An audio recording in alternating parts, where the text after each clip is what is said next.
میری بیوی کا واقعہ جس نے سب کو ہلا دیا۔ یہ واقعہ پنجاب کے ایک گنجان مگر خاموش شہر نورپور کا ہے، جہاں لوگ بظاہر ایک دوسرے کو جانتے تھے مگر دلوں میں چھپی نفرتیں اور بدگمانیاں کسی کو نظر نہیں آتی۔ ہمارے گھر میں اس دن عجیب سا سناٹا تھا، حالانکہ باہر گلی میں غیر معمولی چہل پہل تھی۔ محلے کے لوگ ایک ایک کر کے ہمارے صحن میں داخل ہو رہے تھے، جیسے کسی تماشے کے انتظار میں ہوں۔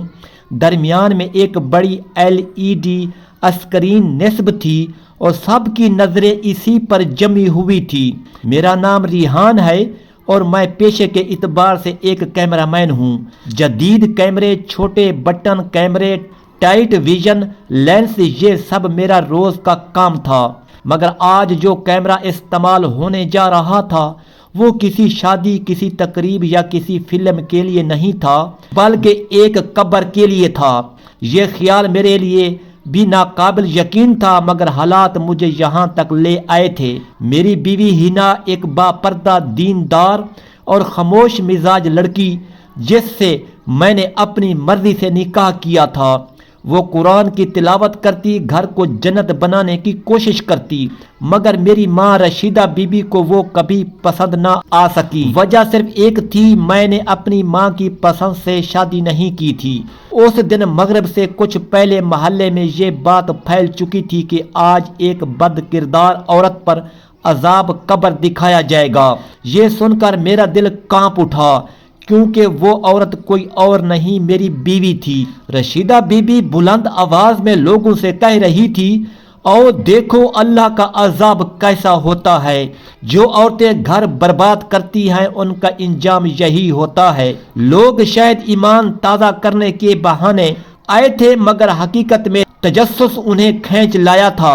میں خاموش کھڑا سب کچھ دیکھ رہا تھا، جیسے میری آواز، میری ہمت سب چھن چکی ہو۔ چند گھنٹے پہلے ہی ہینا کو قبرستان لے جایا گیا تھا۔ سب کو یہی بتایا گیا کہ وہ گناہ میں پکڑی گئی۔ شور شرابہ ہوا اور حادثاتی طور پر جان چلی گئی، لیکن میں جانتا تھا یہ سب سچ نہیں تھا۔ ہینا 5 ماہ کی حاملہ تھی۔ وہ مجھ سے بار بار کہتی تھی، ریحان امی مجھ سے نفرت کرتی ہے، مجھے ڈر لگتا ہے۔ میں نے ہمیشہ یہی کہا، صبر کرو، سب ٹھیک ہو جائے گا، مگر میں غلط تھا، بہت غلط۔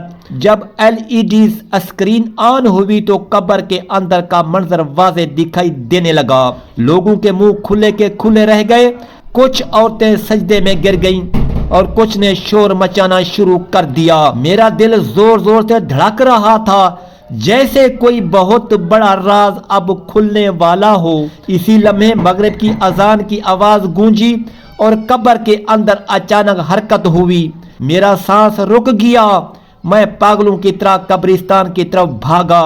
دل میں ایک ہی سوال تھا، کیا واقعی میری بیوی پر اللہ کا عذاب نازل ہو رہا ہے، یا پھر سچ کچھ اور ہے؟ یہ سوال میرے ایمان، میری عقل اور میری پوری زندگی کا امتحان بن چکا تھا۔ صبح کی روشنی دھیرے دھیرے کمرے میں گھس رہی تھی، مگر میرا دل روشنی دیکھنے کے قابل نہیں تھا۔ ہینا کی تصویر آنکھوں کے سامنے تھی اور میں ہر لمحہ سوچ رہا تھا کہ کیا واقعی وہ کچھ بھی برا نہیں کی تھی، مگر محلے والے، ماں اور سب لوگ ایک ہی آواز میں اسے قصوروار کہہ رہے تھے۔ میرا دل چیخ رہا تھا مگر زبان خاموش تھی۔ میں نے اپنے ہاتھوں سے کیمرہ چیک کیا جو قبر میں نصب تھا، تاکہ میں خود دیکھ سکوں کہ حقیقت کیا ہے۔ کیمرے کی آنکھ میں ایک عجیب منظر نظر آیا۔ ہینا کی آنکھیں آدھی بند تھیں، وہ ہلکی سی سانس لے رہی تھی اور اس کے ہاتھ تھوڑے سے حرکت کر رہے تھے۔ دل نے امید کی ایک کرن دیکھی، مگر ساتھ ہی خوف بھی بڑھ گیا کہ یہ منظر کب تک قائم رہے گا۔ میرا شاگرد علی، جو کیمرہ لگانے میں میری مدد کر رہا تھا، میرے پاس آیا اور کہنے لگا، سر لگتا ہے وہ زندہ ہے، مگر جلدی سے عمل نہیں ہوا تو خطرہ بڑھ جائے گا۔ میں نے فوراً قبر کی طرف بھاگنے کا فیصلہ کیا۔ ہر قدم پر دل تیز دھڑک رہا تھا، جیسے میں ہر لمحہ کسی قہر کے قریب ہوں۔ جب قبر کے قریب پہنچا، میں نے دیکھا کہ ہنا واقعی زندہ تھی، مگر اس کی حالت نہایت نازک تھی۔ میں نے فوراً قبر کھودی اور اسے اٹھایا اور اسے نکالا اور نرمی سے گود میں لیا۔ دل سے دعا نکلی، یا اللہ اسے بچا لے، اسے میرے ہاتھ سے نہ چھیننا۔ اس دوران رشیدہ بی بی بھی وہاں پہنچ گئی تھی، مگر ان کی نظروں میں حیرت اور تھوڑی ہی خوف بھی تھی۔ میں نے انہیں سخت لہجے میں کہا، امی دیکھ لیا آپ نے، یہ لڑکی بدکار نہیں تھی، وہ آپ کی نفرت کی وجہ سے اس حالت میں آئی تھی۔ ہنا کی سانسیں تھوڑی مستحکم ہوئی اور میں نے فوراً اسے اسپتال پہنچانے کا فیصلہ کیا۔ اسپتال کی راہ میں ہر لمحہ دل کا دھڑکنا تیز ہو رہا تھا، مگر امید بھی بڑھ رہی تھی کہ اللہ کا فضل ہنا پر قائم رہے گا۔ ڈاکٹر نے فوراً اسے آئی سی یو میں داخل کیا اور وینٹیلیٹر پر لگا دیا تاکہ پھیپھڑوں میں آکسیجن بحال ہو سکے۔ رات کے پہلو پر میں خاموشی سے بیٹھا، ہنا کے ہاتھ پکڑے ہوئے اور دعا کر رہا تھا کہ اللہ اسے مکمل صحت دے۔ دل میں ایک عجیب سا سکون تھا، کیونکہ مجھے یقین تھا کہ جو اللہ کے حکم کے بغیر نہیں ہوتا وہ کبھی نقصان نہیں پہنچاتا۔ چند دن بعد ہنا کی حالت بہتر ہونا شروع ہوئی، اس کی آنکھوں میں زندگی کی روشنی لوٹ آئی اور میں نے اس کا ہاتھ تھام کر کہا، ہنا سب کچھ ٹھیک ہو جائے گا، بس صبر کرو۔ اس نے کمزور مسکراہٹ کے ساتھ جواب دیا، مگر آنکھوں میں شکر، امید صاف نظر آ رہی تھی۔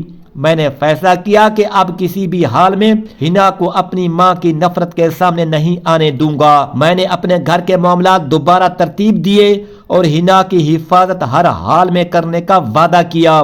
محلے والے جو بھی کہتے وہ سب میری نظر میں اہمیت نہیں رکھتے تھے، کیونکہ حقیقت تو اللہ کی ہے اور میں جان چکا تھا کہ میری بیوی بے قصور تھی۔ اس دن کے بعد میرا ایمان اور مضبوط ہوا اور میں نے دل ہی دل میں عہد کیا کہ اپنی زندگی کے تمام مشکلات کے باوجود ہنا کے ساتھ رہوں گا، اس کی حفاظت کروں گا اور اسے کبھی تنہا نہیں چھوڑوں گا۔ اگر آپ چاہیں، چند دنوں بعد ہنا کی حالت مزید بہتر ہوئی۔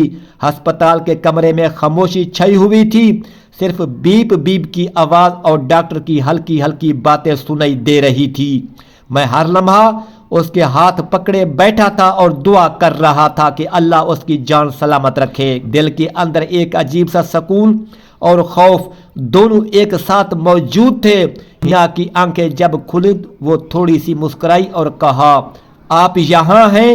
میرے دل کا بوجھ ایک دم ہلکا ہوا۔ میں نے کہا، ہنا بس صبر کرو، اب سب ٹھیک ہو جائے گا۔ اس کی کمزور لیکن پرعزم آواز سن کر میں نے جانا کہ وہ واقعی بہت مضبوط ہے۔ اس لمحے میں نے فیصلہ کیا کہ اب کوئی بھی ہماری خوشیوں میں خلل نہیں ڈال سکتا۔ گھر واپس آتے ہوئے میں نے ہنا کو اپنی گود میں اٹھا رکھا تھا۔ محلے والے ہمیں دیکھ کر حیران تھے، کچھ لوگ سوچ رہے تھے کہ واقعی معجزہ ہوا ہے اور کچھ لوگ حیرت سے سر ہلا رہے تھے کہ یہ کیسے ممکن ہوا۔ میں نے دل ہی دل میں سوچا کہ حقیقت کا علم صرف اللہ کے پاس ہے۔ گھر پہنچ کر میں نے ہنا کو نرمی سے بستر پر بٹھایا۔ میری ماں رشیدہ بی بی خاموش تھی، ان کی نظریں تھوڑی سی شرمندگی اور غصے کا امتزاج دکھا رہی تھی۔ میں نے سخت لہجے میں کہا، امی اب اس پر کسی قسم کی بات نہیں ہوگی، یہ لڑکی بے قصور ہے اور جو بھی ہوا وہ اللہ کی مرضی سے ہوا۔ رشیدہ بی بی نے سر جھکا لیا اور خاموش رہی۔ ہنا کی حالت بہتر ہوتے ہی میں نے اس سے سوال کیا، تم نے کیوں سب کچھ برداشت کیا؟ تمہارا صبر کیسے؟ وہ بولی، میں جانتی تھی کہ سچائی سامنے آئے گی، اللہ پر ایمان اور آپ کی محبت نے مجھے یہ حوصلہ دیا۔ یہ سن کر میرا دل محبت اور سکون سے بھر گیا۔ میں نے فیصلہ کیا کہ اب صرف خوشیاں ہمارے حصے میں آئیں گی اور ماضی کی تلخیوں کو دوبارہ کبھی ہمارے درمیان نہیں آنے دوں گا۔ کچھ ہفتے بعد ہنا مکمل صحت یاب ہو گئی۔ ہم نے مل کر اپنے گھر کے ماحول کو دوبارہ خوشگوار بنایا۔ محلے والے اور رشتہ دار حیران رہ گئے کہ کیسے ہنا نے اتنے بڑے ظلم اور جھوٹ کے باوجود صبر کیا اور زندہ رہی۔ میں نے دل میں دعا کی کہ اللہ ہمیشہ ہماری حفاظت کرے اور ہماری محبت کو کبھی کمزور نہ ہونے دے۔ ایک دن ہنا نے مسکرا کر کہا، اب میں چاہتی ہوں کہ ہم اپنی زندگی کو خوشیوں سے بھریں اور جو کچھ بھی ماضی میں ہوا اسے بھلا دیں۔ میں نے اس کے ہاتھ پکڑے اور کہا، ہاں ہنا، اب صرف تم اور میں اور ہماری زندگی کی خوشی کے لمحے باقی رہیں گے۔ ہم نے فیصلہ کیا کہ اپنے آنے والے بچوں کو ایک محفوظ اور محبت بھرا ماحول دیں گے۔ اب محلے میں ہماری کہانی ایک مثال بن گئی کہ کیسے صبر، ایمان اور محبت سے ہر مشکل کا مقابلہ کیا جا سکتا ہے۔ ہنا کی ہنسی، اس کی محبت اور ہمارا عزم ایک نئے آغاز کی نشانی تھی۔ ہم جانتے تھے کہ اب کوئی بھی ہمارے درمیان نفرت یا غلط فہمی پیدا نہیں کر سکتا، کیونکہ حقیقت ہمیشہ اپنی جگہ مضبوط رہتی ہے اور سچائی کا علم صرف اللہ کے پاس ہوتا ہے۔ کچھ دنوں بعد ہنا کی صحت مکمل طور پر بہتر ہو گئی تھی، لیکن ہمارے دلوں پر جو گہرے زخم تھے وہ ابھی تک تازہ تھے۔ میں اسے دیکھ کر اپنی زندگی کا مقصد محسوس کر رہا تھا۔ ہنا کی ہر ہنسی، ہر لمحہ میرے لیے قیمتی تھا۔ میں جانتا تھا کہ جو کچھ بھی ہوا، اللہ کی رضا اور ہمارے صبر نے ہمیں اس مقام تک پہنچایا۔ ایک شام جب ہم دونوں بیٹھے تھے، ہنا نے ہاتھ پکڑ کر کہا، تم جانتے ہو کہ میں نے سب کچھ برداشت کیا اور بس تمہاری محبت نے مجھے سنبھال رکھا ہے۔ میری آنکھوں میں آنسو آ گئے۔ میں نے کہا، ہنا، تم نے جو صبر کیا وہ مثال ہے۔ اب کوئی بھی ہمارے درمیان نفرت یا جھوٹ کا سایہ نہیں ڈال سکتا۔ ہم نے فیصلہ کیا کہ ماضی کی تلخیوں کو دل سے نکال کر اپنی زندگی کو خوشیوں سے بھرا ہوا بنائیں گے۔ میں نے اپنی ماں رشیدہ بی بی سے صاف لفظوں میں کہا، امی، آپ کسی کو ہنا کے ساتھ ناحق بات کرنے کی اجازت نہیں ہوگی۔ اس کے بعد ہماری زندگی میں صرف محبت اور سکون رہے گا۔ رشیدہ بی بی خاموش رہی۔ ان کی نظریں تھوڑی شرمندگی اور قبولیت کا امتزاج دکھا رہی تھی۔ ہنا کی صحت یابی کے بعد ہم نے گھر کے ماحول کو خوشیوں سے بھر دیا۔ محلے والے اور رشتہ دار حیران تھے کہ کیسے ایک صابر اور ایمان والی عورت نے اتنے بڑے جھوٹ اور ظلم کے باوجود ثابت قدمی دکھائی۔ میں نے دل ہی دل میں اللہ کا شکر ادا کر رہا تھا۔ اس نے ہمیں یہ سبق دیا کہ صبر، ایمان اور محبت سے ہر مشکل کا مقابلہ کیا جا سکتا ہے۔ کچھ مہینے بعد ہمیں اپنے پہلے بچے کی خوشخبری ملی۔ ہنا کی آنکھوں میں خوشی کے آنسو تھے اور میں دل سے دعا کر رہا تھا کہ ہمارا بچہ ایک محفوظ اور محبت بھرا ماحول پا سکے۔ ہم نے ایک دوسرے سے وعدہ کیا کہ اب ہماری زندگی میں صرف خوشیاں ہوں گی اور جو ماضی میں ہوا اسے کبھی دوبارہ نہیں لائیں گے۔ ایک دن ہنا نے مسکرا کر کہا، میں چاہتی ہوں کہ ہماری کہانی سب کے لیے مثال بنے کہ کیسے سچائی، صبر اور محبت سے ہر تلخ لمحے کو برداشت کیا جا سکتا ہے۔ میں نے اس کے ہاتھ پکڑ کر کہا، ہنا، اب صرف تم اور میں اور ہمارے بچوں کے لیے خوشی کے لمحے باقی رہیں گے۔ ہم جانتے تھے کہ اب کوئی بھی ہمارے درمیان نفرت یا غلط فہمی پیدا نہیں کر سکتا۔ ہر دن جو ہم ایک ساتھ گزارتے تھے وہ میں یاد دلاتا تھا کہ اللہ کی مدد اور ہمارا صبر ہماری سب سے بڑی طاقت ہے۔ کہانی کا نچوڑ یہ تھا کہ ماضی کی تلخی، جھوٹ اور دشمنی کے باوجود محبت، ایمان اور صبر سے ہر رکاوٹ کو عبور کیا جا سکتا ہے۔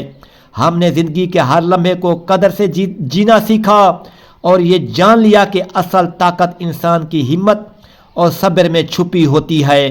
آخر میں ہم دونوں نے ایک دوسرے کو گلے لگا لیا اور دل ہی دل میں یہ عہد کیا کہ کوئی بھی طاقت، کوئی بھی ظلم ہماری محبت اور سچائی کو کبھی نہیں توڑ سکے گی۔ یہ کہانی ہمیں یاد دلاتی ہے کہ اللہ کی مدد اور صبر سے ہر ناممکن چیز ممکن ہو سکتی ہے اور سچائی ہمیشہ اپنی جگہ قائم رہتی ہے۔